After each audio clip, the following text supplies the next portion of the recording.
Price God. இன்றைய தியானம் 1 பேதுரு 3ஆம் அதிகாரம் 7 முதல் 11 வரை.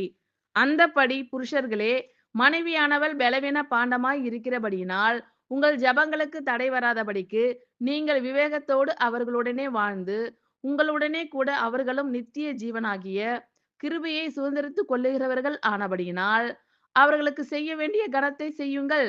மேலும் நீங்கள் எல்லாரும் ஒருமனப்பட்டவர்களும் இரக்கமுள்ளவர்களும் சகோதர சிநேகமுள்ளவர்களும் மன உருக்கமுள்ளவர்களும் இணக்கமுள்ளவர்களுமாய் இருந்து தீமைக்கு தீமையையும் உதாசனத்துக்கு உதாசனத்தையும் சரி கட்டாமல் அதற்கு பதிலாக நீங்கள் ஆசீர்வாதத்தை சுதந்திரித்துக் கொள்ளும்படி அழைக்கப்பட்டவர்கள் என்று அறிந்து ஆசீர்வதியுங்கள்.